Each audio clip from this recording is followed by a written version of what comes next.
A persistent narrative in the NAD supplement space claims that niacin, though effective in raising NAD, produces more nicotinamide NEM, which then inhibits sirtuins, whereas modern precursors like NR, nicotinamide riboside, and NMN, nicotinamide mononucleotide, supposedly avoid this drawback. This idea has helped market NR and NMN as cleaner, safer, and more effective ways to enhance sirtuin activity and longevity. But scientifically, the distinction does not hold up to scrutiny. The reality is that all NAD, precursors, niacin, NR, NMN, and even tryptophan eventually feed into the same NAD pool, and the breakdown of NAD always leads to the generation of NAM, regardless of the precursor. This means the production of NEM and its feedback inhibition of sirtuins is a universal feature of NAD metabolism, not a unique flaw of niacin. To understand this, one must look at the fundamental biochemistry of NAD. Turnover, NAD, is consumed by enzymes like sirtuins, PARPs, and CD38, which cleave NAD to release NAM as a byproduct. Sirtuins, in particular, use NAD to deacetylate proteins, producing NEM and 2-phosphate ADP ribose. Importantly, this NEM then binds to a conserved pocket on the sirtuin enzyme, inhibiting further activity in a negative feedback loop. This is true regardless of how the NAD was synthesized, whether from niacin via the Price-Handler pathway, NR/NMN via the salvage pathway, or even from dietary tryptophan via the de novo pathway. So while the precursors enter through different routes, they all converge on the NAD molecule, and NAM is the inevitable end product of NAD consuming reactions. There is no mechanistic escape from this. If NR or NMN raise NAD levels effectively, as their advocates claim, then by definition, they must also increase the flux through sirtuins and other NAD consumers, which in turn increases the production of NEM and thus raises the potential for feedback inhibition. The better NR/NMN work, the more NAM they will inevitably produce. There is no metabolic magic that exempts them. Some proponents argue that NR and NMN, being more proximal in the salvage pathway, generate less NAM during synthesis compared to niacin. While it's true that niacin is first converted to nicotinic acid mononucleotide, NAN, then to nicotinic acid adenine dinucleotide, NAD, and finally to NAD, a route that does not immediately involve NEM, this difference is irrelevant once NAD is formed.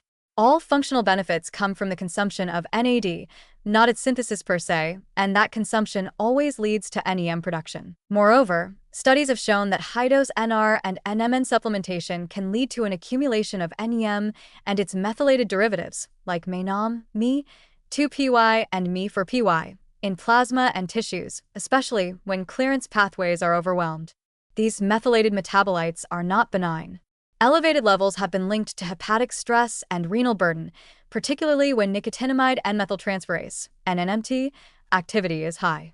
In some rodent models, excessive NR intake has been associated with impaired liver function or paradoxical NAD dysregulation, precisely due to the buildup of NEM and its methylated forms. Again, this underscores that NR and NMN do not avoid the NEM bottleneck, they merely delay it until consumption catches up with the enhanced NAD pool. In contrast, niacin's pathway may offer certain advantages in managing NEM overload. Unlike NR/NMN, niacin enters the Price-Handler pathway, which does not rely on the NEM salvage loop. This means niacin supplementation may not acutely increase the NEM pool as rapidly as NR/NMN, particularly in tissues like the liver where NAD turnover is high. Niacin's effects may also be more balanced, with a slower rise in NAD and potentially less abrupt NEM accumulation. And since niacin activates GPR109A, an anti-inflammatory receptor that NR and NMN do not engage, it provides non-sirtuin-based benefits that remain active even if NEM levels rise and inhibit sirtuins temporarily. Furthermore, there are endogenous mechanisms that help mitigate NEM-induced sirtuin inhibition. Cells can recycle NEM back into NAD through NEMPT, nicotinamide phosphorybosal transferase, assuming this salvage pathway is functioning efficiently. However, this recycling process slows with age and inflammation, which means that NEM clearance becomes a challenge regardless of precursor. In aging tissues, overloading the NAD pool, especially with precursors that rely heavily on NEMPT, like NR and NMN, can paradoxically exacerbate NAM accumulation and undermine sirtuin activity. Niacin, bypassing NEMPT entirely, offers a way around this bottleneck. In summary, the idea that NR and NMN uniquely avoid nicotinamide-mediated sirtuin inhibition is a marketing narrative, not a biochemical fact. All NAD precursors ultimately produce NEM as NAD is consumed. If sirtuin activity is upregulated, as is the goal of NAD therapy, then NEM production inevitably follows.